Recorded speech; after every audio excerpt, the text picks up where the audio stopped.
Hey watch friends, after 5 long years, the wait is almost over. The micro brand Direnzo is back with one of their most popular models. This is the DRZ02, now dubbed the DRZ02R Aerolite. The R stands for reduced, but as we'll talk about, there's a lot more than just the proportions that are updated. This launches on their site on July 15th of 2023, and I'll have a link down the video description. The starting price is going to be around $775 US. That's converted, so the price might fluctuate slightly. But as we'll talk about, I think it packs an excellent value, hence why I personally am actually going to pick up 1 or 2 of these in addition to the one that they're going to provide. In case you saw that banner, this is a prototype that's loaned to the channel for review, but they do intend to send me a production version. So with all of that out of the way, let's go ahead and first knock out the basic specs, and then from there we're going to take a deep dive look into this watch, look at varied footage, all those kind of good things. This comes standard with a 2-year warranty, the same as other Direnzo models. Measured from roughly the 3 o'clock to 9 o'clock position, on my calipers, this is coming in at 38.5 millimeters. However, if you like larger watches or have a larger wrist, don't let that scare you off. This has more case presence. But that being said, if you have a smaller wrist like myself, you'll see it fits just fine there too. The bezel does step down pretty significantly to 36.2 millimeters. The lugs.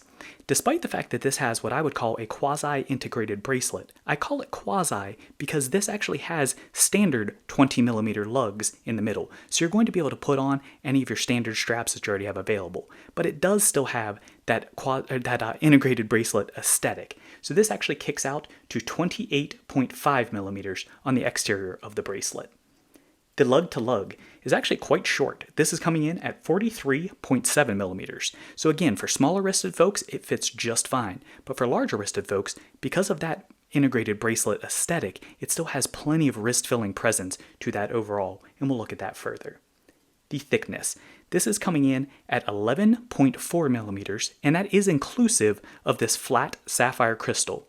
The crystal itself does have an inner AR coating, and I find it performs quite well.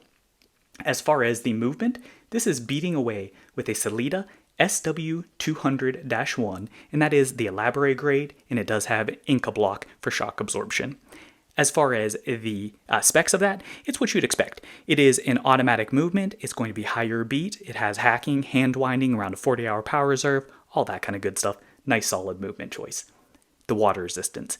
Despite the fact that this is a dressier style watch, still actually has 100 meters or 10 atmospheres of water resistance, so not bad there either. As far as the weight, this one, sized to my 6.5-inch wrist, is coming in at 141.2 grams on this bracelet. So really, it's not the lightest in the world, but I find it actually wears quite light as well. So it's not one that completely disappears, but the comfort is so excellent all the way around that I find it has a nice balance. So if you like a heavier watch, I think you'll be satisfied. If you like a lighter watch, I think it's plenty light there as well. So now that we have the basic specs out of the way, let's go ahead and take a deeper dive into this, get a feel for what it's really like to live with. First, for the colors. There's a variety of color options available. There's the vibrant purple that we're looking at today, but there's additionally a gray version, which has orange accents. There's a burnt orange, which I believe is all new for the brand. That's a cool touch there, as well, or cool choice there as well, and I expect that's going to be popular. There is a blue on blue version, which has blue loom accent. There's a black version, which is going to be a more traditional or classic look. And then additionally, there's a black version that actually has red painted accents. That's the only one that doesn't have loom, but it actually has a black PVD case as well as bracelet as well. So you've got a lot of variety in choices that are available there. The aesthetic of these is going to be pretty similar regardless of which ones you go with as far as the basic construction. You're going to have a bowl shape for the dial, which has become a signature for the brand. And that concave one-piece bowl construction is really one of those things that I hugely appreciate about all of the models that I've handled to date from Direnzo. Really love that accent, really gives a unique aesthetic, and I just think it looks so quality and excellently done. The texture is going to be a circular brushing across the dial surface. And that not only adds light play, but additionally, because this does have a fume applied as well, you get a lot of color shift. So the base application, but then also the way the light hits this, and we'll see this in the various footage, it really can shift the color. It always looks richly saturated, very vibrant, and a gorgeous color of purple to my eye, but it shifts so much that it really keeps it interesting. This has printing applied at the 12 o'clock, and you can see the logo as well as the Direnzo name. Then down to 6 o'clock, you have automatic. And below the date, at the far 6 o'clock position, you do have Swiss made noted there as well. As you go out, this has, as you can see, a sandwich style construction, and we'll talk about that further. But one of the big things that's so unique, not only of course the layout where it's that semicircle, very distinctive to this model sandwich cutout, but it actually has a border perimeter around that, where on this particular version it has that white accent that I really think adds not only a highlight, but it adds that 3D depth and cleaner aesthetic. So well done, and it's one of those little details that you'll see throughout this watch that just elevate it so high. Back to the date, this does actually have a date or no date version available. Personally, I love this date version.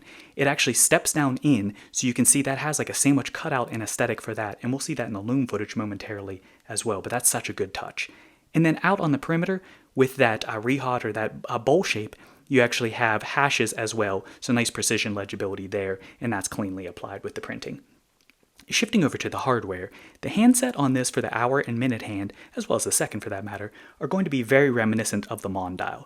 The hour and minute hand are what I would describe as like a skeletonized propeller shape. The skeletonization is really important in that despite the fact that many might find, or some I should say, might find this dial to be on the smaller side with the 39mm spec, as we'll see, it still has plenty of dial presence, and I think that skeletonization actually helps to amp that up because you get more breathing room, more real estate, so you can see some of the text that comes through at some points, as well as you get that color that pops through, and that really helps for the overall presence. The Lollipop second hand, that's one of the things, then we'll talk about the length here, but that's one of the things for me that is one of the best aesthetics about this. That lollipop actually glides around over that sandwich style. So the way that that semicircle is cut out, it looks like that ball lollipop is just a ball running down a track, and then actually on the date version drops down in like it's falling into a hole over that, similar to the Eclipse effect that we saw on the Eclipse namesake model. So that's such a cool accent and touch. But additionally, both the hour and minute hand are very well set as far as the length too. The minute hand kicks out directly to your hashes on your chapter ring, as well as the hour hand just directly kisses the inside of that sandwich. So well selected there, and really gives that custom feel and cohesive vibe overall. All of this is going to have loom applied. This has, in this particular version, BGW9 loom application.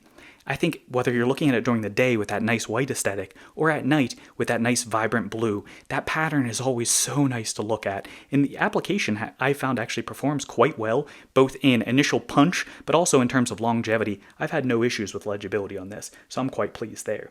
This also does have a loom accent on your crown, so I think that's a cool little touch, and that is going to be color matched to whatever version you go with on the crown as well. Shifting over to the bezel, as we already looked at, this is a fixed bezel, and it does step back from the overall case construction. The bezel itself, it's easy to miss, however it does actually have a very prominent undercut for that, and it's a cool aesthetic. So they add brushing underneath, which is such a good attention to detail piece. Then you add that polishing lip to really break things up and to call accent to those surfaces. And then this is one of the things I absolutely love. Check out the slope that you get on that bezel. So the crystal itself has a beveled edge, and you can see it just seamlessly goes through there. And I think that looks so good. It's, again, one of those little details that makes such a huge difference for this. As far as the case, first thing that I want to note is this is 316L stainless steel for the case as well as for the bracelet. But one of the things that's so cool here is they actually apply a scratch-resistant coating. So you're going to see a lot of polished accents, but they have 800 Vickers of scratch resistance applied to this, so those should stay polished for quite some time. As I'm sure you already picked up on, this has for silhouette a cushion case construction. However, you can see it kind of rounds out for that, and that's what I find. It has relatively soft lines, very precision milled all the way around, but relatively soft as far as the overall aesthetic, giving that sense of flowing all the way through. As far as the case shape, you can see the overall case has kind of that elliptical presence to it, and that stays relatively flat at the bottom, no downturn to the lugs. However, because of this deep set case back as well as the short lug to lug, it doesn't get any of that flying saucer or teeter-totter effect there. So that's fantastic. It actually just nests perfectly down into the wrist, as we'll see momentarily, and I really like that. But one of the things you can't miss is check out this concave shape, and let's look at that from the side profile. Look how deep that is, and how cool that aesthetic is. This actually is very reminiscent of like old school vintage cars where they had those cutouts on the side. Love that aspect. And then to accentuate that further, they actually applied horizontal brushing in the actual cutout itself, so in the concavity, and then they sandwiched that with a polished accent all the way around. And as you can see here, it has that nice lip that goes up above and then down below with cleanly applied polishing. But then as you get towards the lugs, that kind of opens up there. So not only does that give that curvature effect to it, but visually that just really accentuates that. And check out that lug characteristic, and it just flows perfectly to that bracelet. Such a great, great touch there. Really love that aspect as well.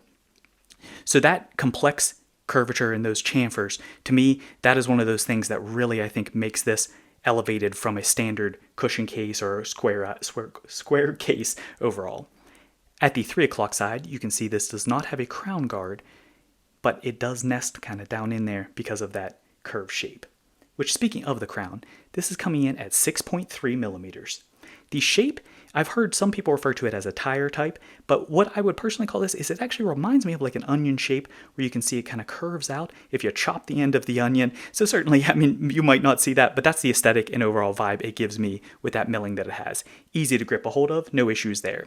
The construction is a push-pull configuration. However, again, it didn't impact the water resistance. It still has 100 meters, so no issues there. The reason for that being, as you can see, the way that that tube sits down in, it wouldn't have that clean aesthetic to try to screw that in, so that's why they went with a push-pull for this. And then as we already looked at, it does have that loom accent on the exterior there. Shifting over to the case back. The case back is very similar to what we've seen on other Direnzo models as far as the aesthetic. It is a screw-in case back, and it has a prominent exhibition window in the middle. As you can see, it does have a custom rotor with nice Geneva striping as well as Direnzo branding. You do have a red printed Direnzo logo in the center of the window. As we already looked at, it is very deeply set, and that's part of what gives this the overall wear characteristics that it has, which is what allows it to nest so nicely into the wrist, so I love that aspect. The keyholes, these do come out to the end, however they kind of cut in because of the angle there. They have a really cool aesthetic to them as well, and that's a unique look. As far as the finish, this is a mix of a kind of like blast or brushed for that, but then additionally it does have that clean text right down the middle as well. So again, just a very, very clean aesthetic to that. Quite pleased there. Shifting over to the bracelet. The bracelet on this, as we already looked at, it is an integrated appearance. So it's 28.5 millimeters at the end of the first links. It does taper, though, down to 17.9 millimeters at the clasp, so it has a pretty aggressive taper to it overall. The end links are going to be a female construction, again, in keeping with the overall integrated styling. These links, despite the fact that they are the alternating brush and polish that is similar to the Mondial, this actually mixes it up. It's not an H-link. This is actually what I would call a Y-link construction for it. So you can see the legs of the brush at the top of the Y, and then it does have those center links that are polished.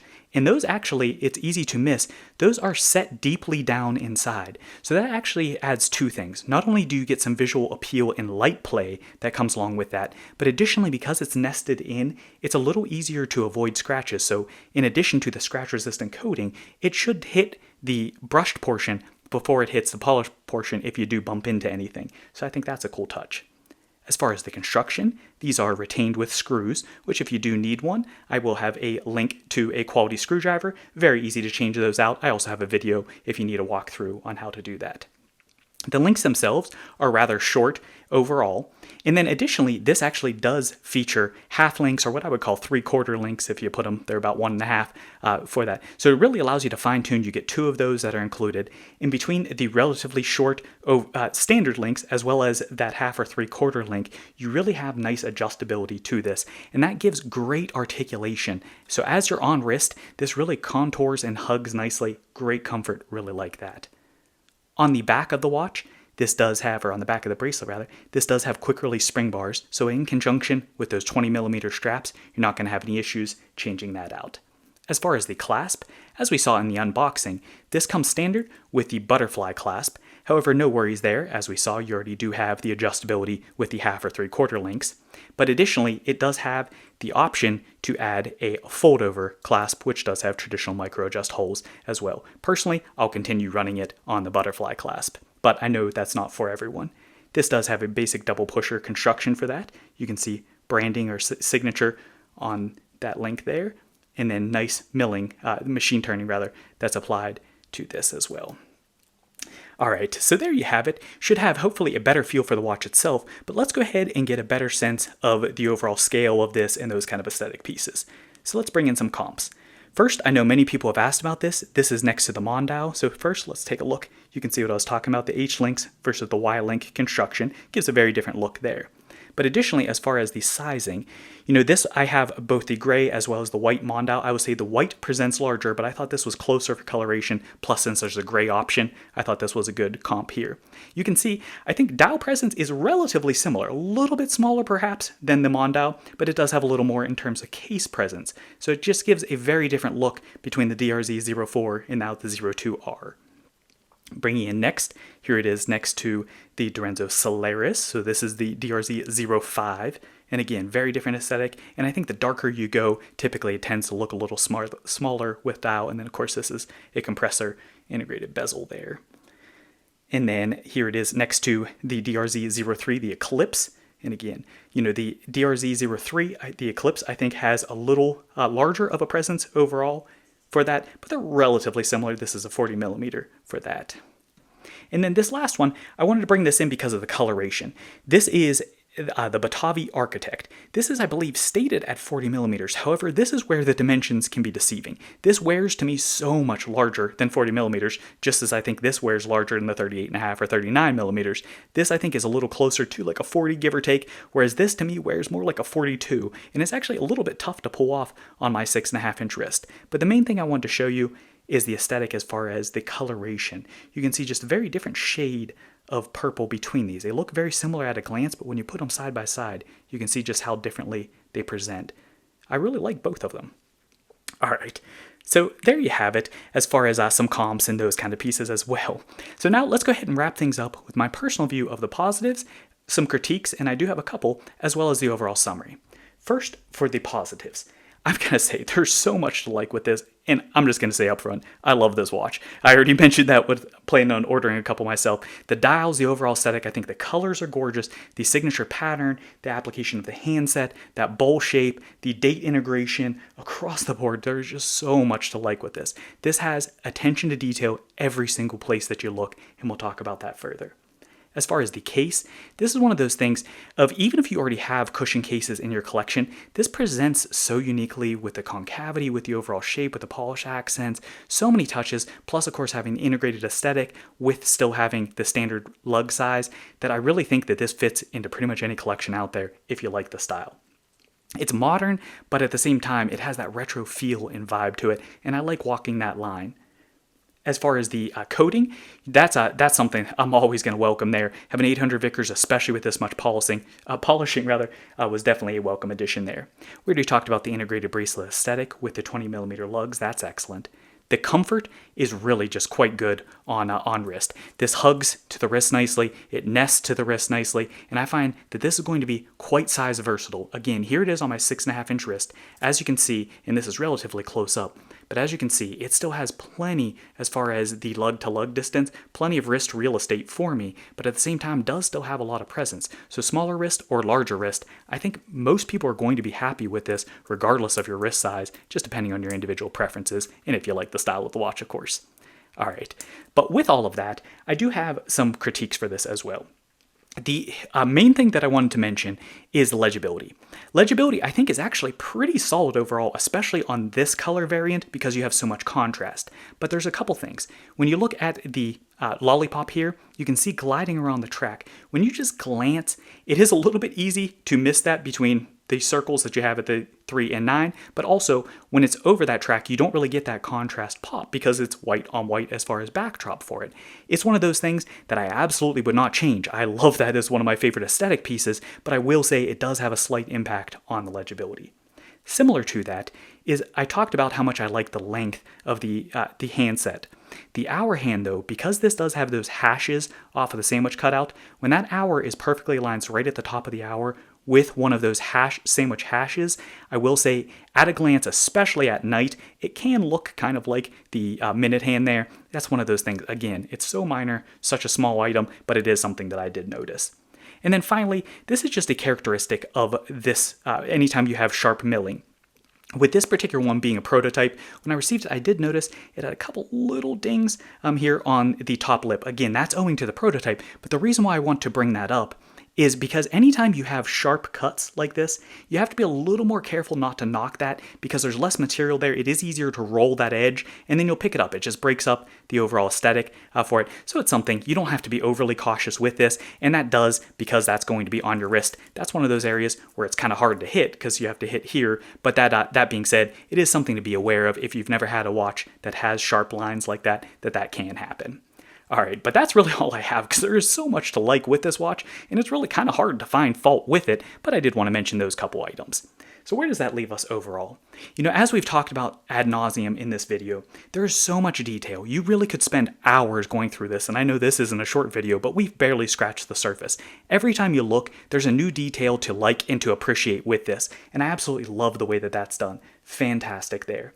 To me, this is unquestionably going to be one of the best watches that we're going to see in 2023, and I really think it's going to be hard to top this in years to come as well. So I look forward to seeing, of course, in this competitive landscape, what else is out there, and especially what's coming up next from Direnzo, but this one is absolutely a home run, and I can't wait to have some of these in my collection. So there you have it. I hope you enjoyed this video. If you did, as always, please tap that like button. If you haven't already done so, please do hit that subscribe button. And finally, drop a comment. Let me know what you think. Do you like the overall style and aesthetic? Is there something I missed that you appreciate about this, or a critique that you have? And then, what is your favorite color? Do you like this purple or one of the other variants out there? Thanks for watching.